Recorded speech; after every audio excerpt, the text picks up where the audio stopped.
देशरत्न news channel में आपका स्वागत है। इस वक्त की बड़ी खबर सोनीपत से सामने आ रही है, जहां पर थाने से महज 100 मीटर के पास से एक लूट की वारदात को अंजाम देकर जो आरोपी हैं मौके से फरार हो जाते हैं। तस्वीरें में भी देख सकते हैं, जहां पर बाइक पर सवार होकर दो बदमाश यहां पर पहुंचते हैं और दुकान के अंदर जाते हैं और दुकानदार से सोना चांदी और जो कैश है उसको लूट कर यहां से जाते हुए नजर आ रहा है। दुकानदार जो है उस पर पत्थर बरसाता हुआ नजर आ रहा है। और बता दें कि सोनीपत में शुक्रवार को दिन दिहाड़े ज्वेलरी शॉप से लूट हुई।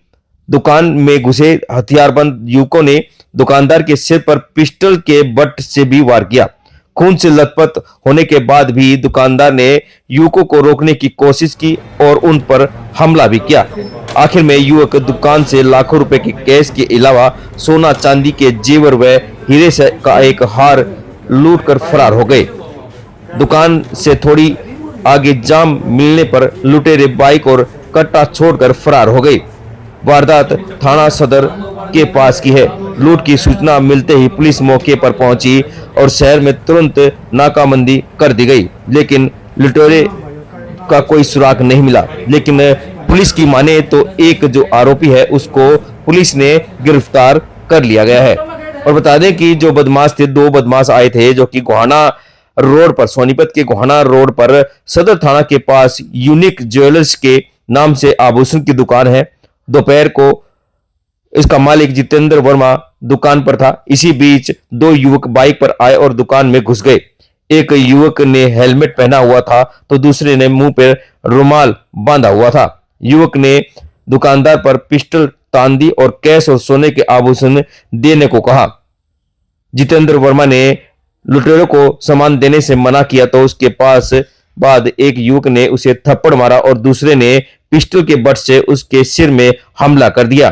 तभी दुकानदार कुर्सी से खड़ा हुआ और लुटेरों पर हमला करना शुरू कर दिया। उसके बाद लुटेरों ने जितेंद्र पर ताबड़तोड़ हमले किए गए, जिसमें जितेंद्र को भारी जो है चोट लगी है। जितेंद्र ने बाहर जाने के बाद भी कोशिश की कि लुटेरे उसे घसीटकर आगे ले गए। अब जो है वह सोनीपत में सिविल हॉस्पिटल में पहुंचा है और देखते हैं जहां पर उसकी मरहम पट्टी की जा रही है। और काफी समय से जो इस तरह की वारदातें हैं वो रुकी हुई थी, लेकिन अब दोबारा से इस तरह की वारदातें सामने आनी शुरू हो चुकी हैं। सदर थाने के पास दुकान है मेरी, गोहाना रोड पे सुनार की। अच्छा। वहाँ पे 1:15 बजे के करीब दो बंदे घुसे और आते ही बोले निकाल दे जो कुछ है। मैंने सोचा भाई रुपया वगैरह होंगे तो मजाक कर रहे हुए।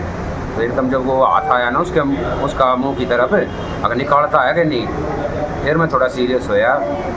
फिर जैसे मैंने उसको मुँह का मारा ना, दूसरे ने फिर बट मारा मेरे यहाँ पे। तो फिर एक का तो मैं पकड़े रखा, लेकिन दूसरा मारता रहा। क्या ले रहे थे? वो कट्टे ले रहे थे दोनों हाथ में। तो जैसे अंदर की तरफ ले गया तो एक ने गले में से सामान निकाल लिया जो कुछ भी रखा था। और फिर दोनों जैसे बाहर निकलने लगे ना, मैं भी पीछे भाग गया। तो बाहर निकल कर उसकी मोटरसाइकिल स्टार्ट नहीं, उसका मोबाइल भी गिर गया वहीं पे। और फिर ईंट मिली, मेरा और कुछ था नहीं। ईंट मारी तो पड़ोसी भी भागे एकदम ईंट उठा के, तो वो भाग गए। फिर आगे कोई ऋषिकुल स्कूल है, उसकी छुट्टी हुई थी, बच्चे तो वहाँ पर पकड़ा गया। उसकी मोटरसाइकिल पकड़ी गई है और कट्टा भी वहीं पड़ा है। वो लड़का भाग गया। क्या नाम आपका? तो जितेंद्र वर्मा नाम। आज दिनांक 25 अक्टूबर को जितेंद्र वर्मा ने थाना शहर में सोनीपत में शिकायत दी थी कि उसकी यूनिक ज्वेलर्स के नाम से गोहाना रोड पर दुकान है। आज दिन तकरीबन दोपहर 1:30 बजे दो नाम पता ना मालूम लड़के, जिन्होंने चेहरे ढक रखे थे और हाथ में पिस्तौल था, उन्होंने उस पर हथियार के बट से हमला कर सिर में चोट मारकर दुकान से गहने व नकदी लूटकर फरार हो गए। मामले की सूचना मिलते ही पुलिस ने मामला दर्ज कर घटना में संलिप्त एक आरोपी को कुछ ही देर में गिरफ्तार कर लिया। गिरफ्तार आरोपी को अदालत में पेश कर रिमांड पर लिया जाएगा। जल्द ही दूसरे आरोपी को भी गिरफ्तार कर लिया जाएगा।